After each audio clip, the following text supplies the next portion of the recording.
Avant-dernière étape, avant l'arrivée finale du troisième tour de la RDC qui revient près de la capitale avec la 8e étape, Nsele Nsele.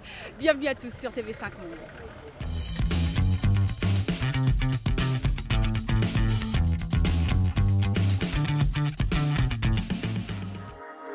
Appel à la population, le tour continue à rythmer la vie des Congolais qui se déplacent nombreux pour vivre de près cette troisième édition.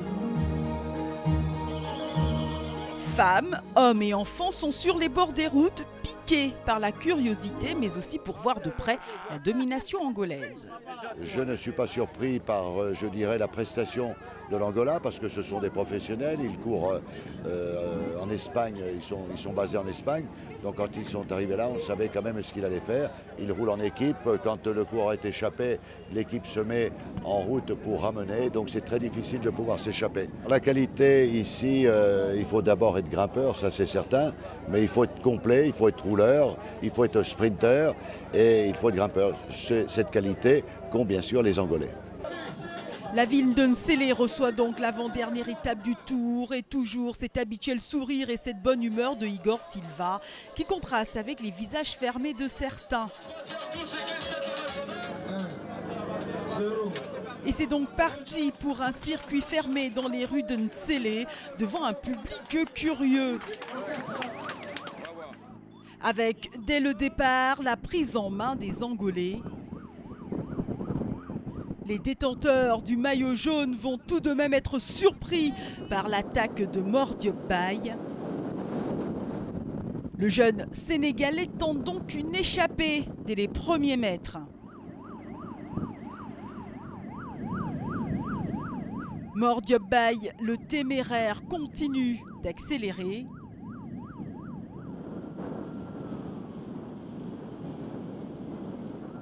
Mor Diop Baye a donc décidé de tenter sa chance lors de cette avant-dernière étape avant Kinshasa demain.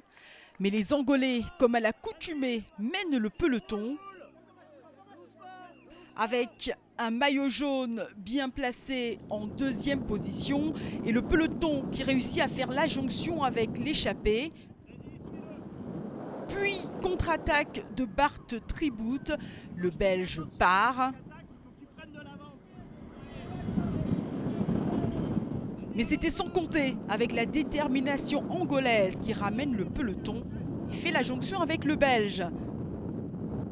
Quelques minutes plus tard, grosse surprise, embouteillage inattendu. Victime de son succès, la course est bloquée, les chronos stoppés. Une situation insolite qui en fait sourire certains, mais il faudra attendre quelques minutes pour que tout rentre dans l'ordre. La course reprend et pour des raisons de sécurité, l'étape redémarre en ligne. Il ne s'agit donc plus de circuit et toujours les Angolais, toujours le maillot jaune dans leurs attitudes qui confirment qu'ils maîtrisent la course et s'organisent pour conserver le Graal. Encouragés par des badauds sur le bord des routes. Et le peloton continue tranquillement sa traversée des villages avec des villageois enchantés de vivre cette fête de la petite reine.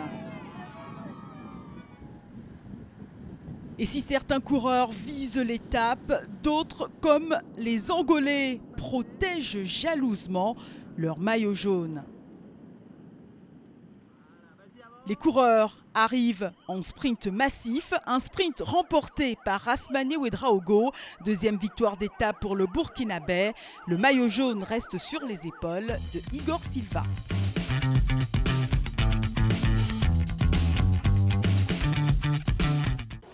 Ici, l'art est partout. D'ailleurs, on a coutume de dire que chaque Congolais est un artiste et nous l'avons encore vérifié dans ce lieu bien connu des Kinois et des touristes. Le marché des valeurs à Kinshasa est une valeur sûre si vous cherchez à dénicher quelques beaux objets qui font aussi partie de l'art congolais. C'est ici où ça a commencé l'artisanat congolais, en 1955. Nous avons plus de 800 artisans. Nous avons la malachite, C'est la pierre précieuse du Congo qui vient de, je vais parler tout à l'heure du Katanga.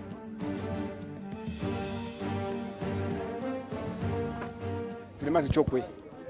Chokwe, on le trouve dans quatre pays. En RDC, en Angola, en Zambie, puis en Mozambique. Et chaque province a sa représentation. Ça, c'est les sables. C'est fait avec les sables. Ce n'est pas la peinture, mais c'est avec les sables. Voilà, et ça, c'est pour les chefs. Quand on est chef au village, il se met sur une chaise de chef. Ce n'est pas donner à tout le monde la chance d'être chef. On peut parler de Tintin au Congo à travers Tintin qui a fait ses aventures à Kinshasa et ailleurs. Et c'est un bon symbole pour le Congo. Des œuvres de Hergé, père de Tintin, en passant par des instruments de musique traditionnelle et d'œuvres qui représentent la faune congolaise. Ici, on retrouve de tout. Pour faire une pièce comme ça m'a pris 3 jours. La première étape, le bois est taillé, le bois est brite. La deuxième étape, il est poli. Et puis la troisième étape, il est fini. Un lieu de culture qui mérite d'être visité peut-être lors de votre prochain passage ici à Kinshasa. Qui sait?